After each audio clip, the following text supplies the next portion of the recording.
carries a game like that. Yeah, no, I agree. And I think that could work in a Fallout game. Yeah, I think so too. But I think it depends on what they're going for. Yeah, like I said, if they're going for what I'm thinking, they're going for what I understand is you are one of the first people coming out of Vault 76 into the wasteland. Yeah. It's a few months after the bombs have dropped. Now, is it one of many, or is it like one of many? Okay. You wake up one morning, you partied hard last night because it was the 300 years or whatever. Yeah. And you're about to go out into the wasteland. Oh. The overseer's already left. Oh. And she's left clues for you to follow her. Okay. And pretty much the story of the game, from what I understand, is trying to get to the overseer. Mm-hmm. And there's little holotapes and stuff like that and computer terminals you pick up for quests and whatever. Sure.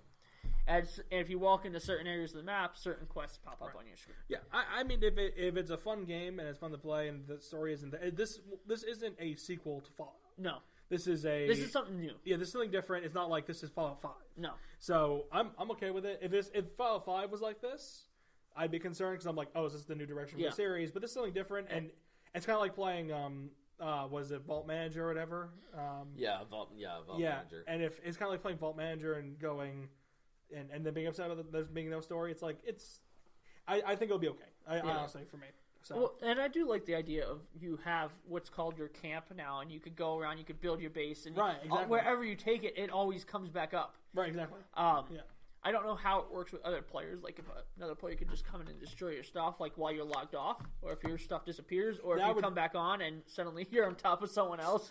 I mean, this is a Bethesda game, so I imagine who knows what's gonna happen. I imagine stuff like that will happen when you start. My guess is that there's going to be different servers, and you're not going to be. And they haven't said how many people will be on a single server yet. Yeah, it's not supposed to be hundreds. Yeah, it's supposed to be just a couple dozen. And that's okay. If it's just a couple dozen and you can pick to play with your friends, that sounds amazing. That's like the exact type of game I want to play because there's 20 plus people playing the game, and I can jump on with my 5 friends, and we're going to create our own little group. There's 15 other people playing inside this massive world. That's fine.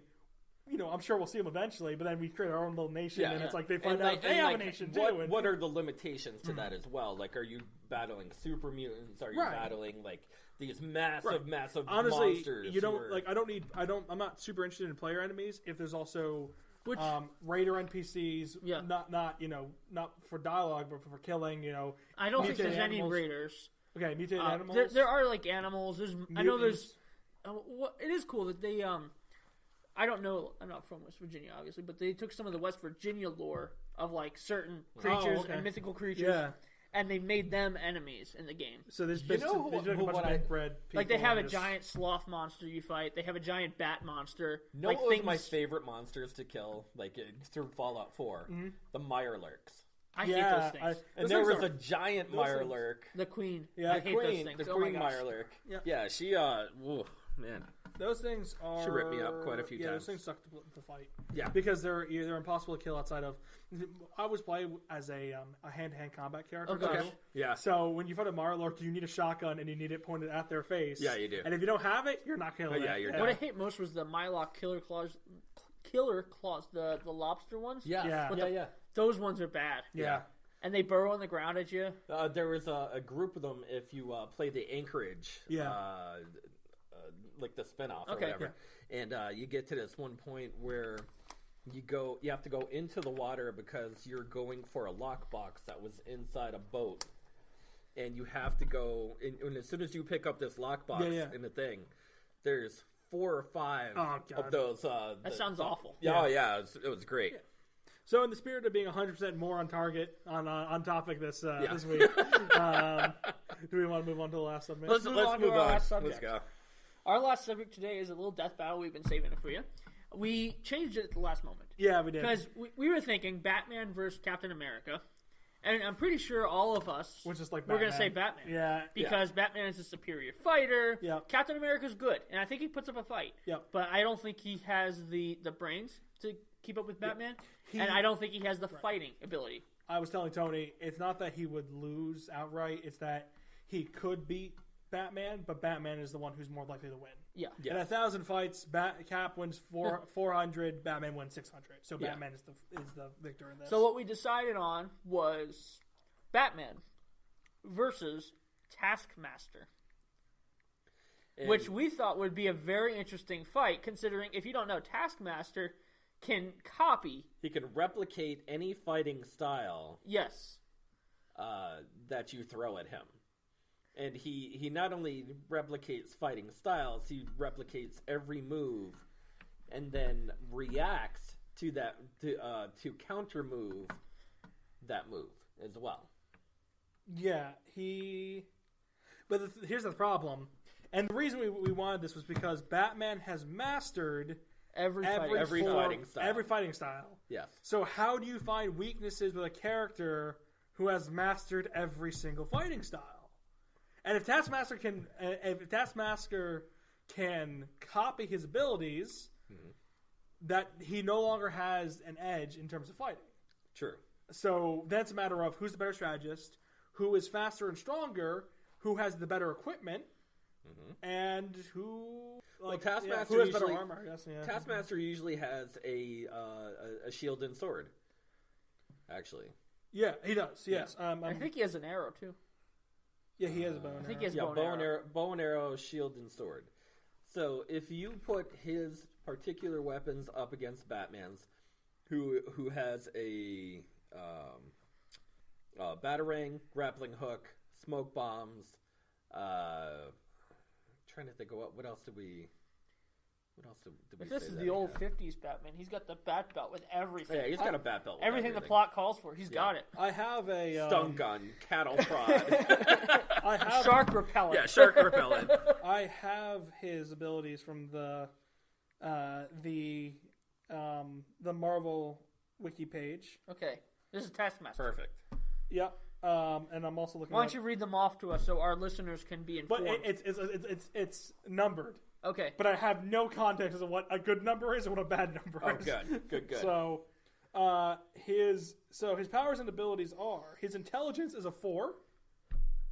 I don't know what that means. Okay. Okay. Well, if it's typical role playing, 5 is your average, 10 is your like your superhuman. Yeah. But his fighting skill is only 7. So I don't know what that means. His durability is 2. It looks like he's slightly stronger than average. His speed is about average. His durability is about average. It looks like he's just a normal guy who can copy fighting styles. Yes. Yeah. So then, if going off that, and I'm gonna double check here, make sure. Limited superhuman speed.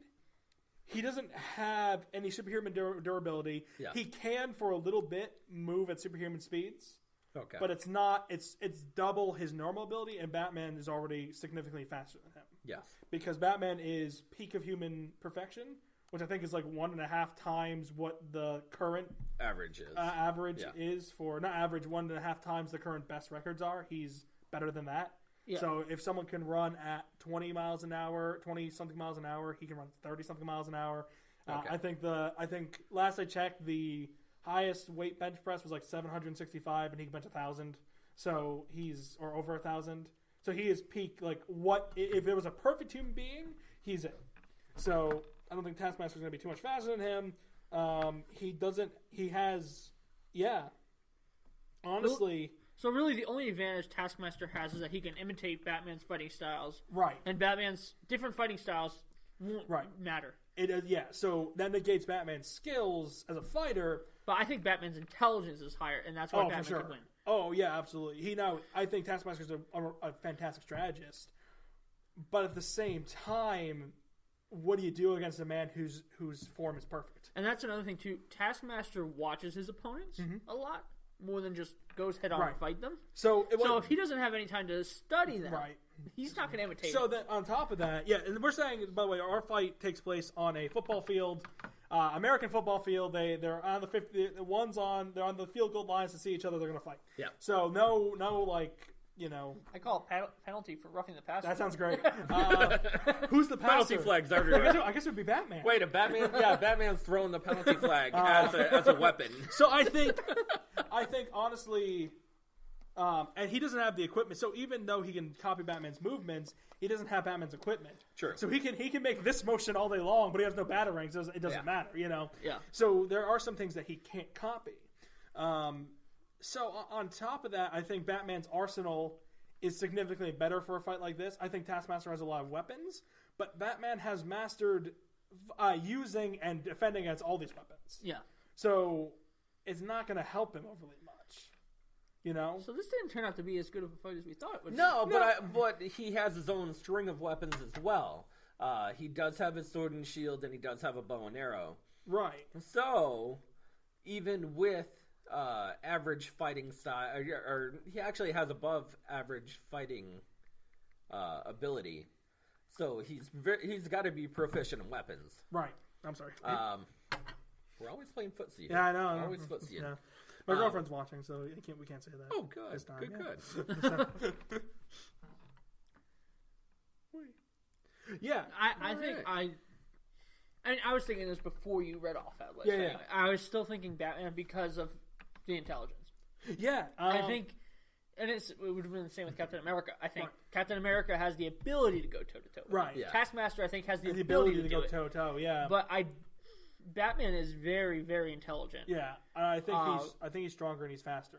And I think his resourcefulness combined with his intelligence makes him really hard to defeat. Right. And you'd have to be able to beat him with just sheer power. Right. Yeah. Even someone like Darkseid has trouble, you know, not that they've ever given their full effort, but someone like Darkseid has trouble killing him, you know. Even he at one point dodged Omega beams, which are supposed to be from Darkseid, which are supposed to be impossible to dodge because it's like heat ray that follows you. Oh, okay. Yeah, and he managed to dodge it.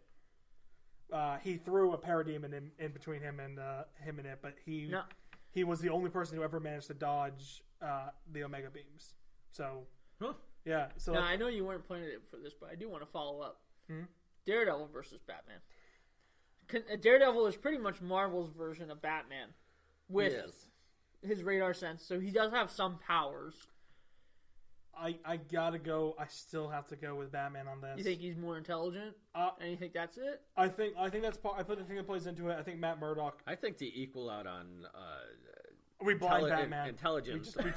We also blind Batman. The problem is though, 10-1 says that's the thing is that there's you know, going off what knowledge I have, I do know there's comics where Batman can't see and still fights. And still does well. And it's just, you know, he's not going to do nearly as well as Matt Murdock. But he's not like, oh, he can't see. Well, he's going to lose. It's like, no, he'll still he'll still have a fighting chance, you know?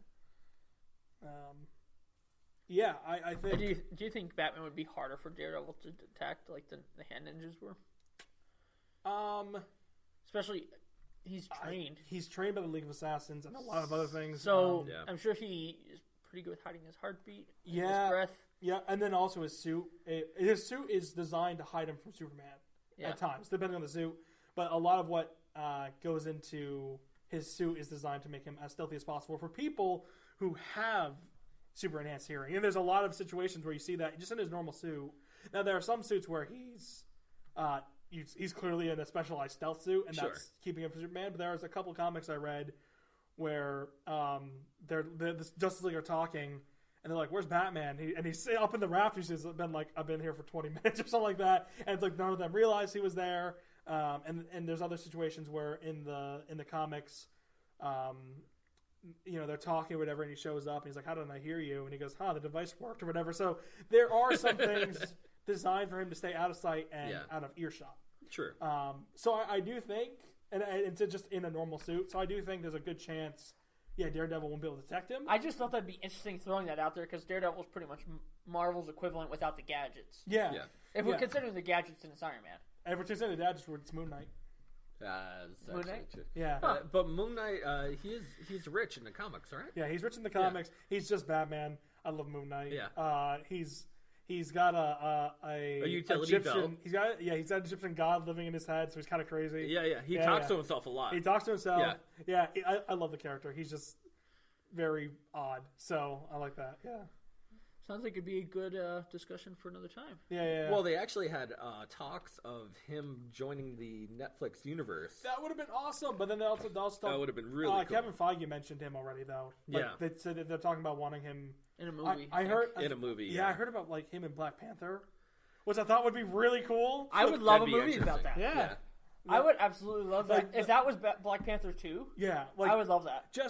It would be kind of cool if it was just they go to Black. No, not even he's a major part of it. Not like it's Black Panther : Moon Knight, but it's just like No one talks about it. There's nothing in the trailers about it. It's Black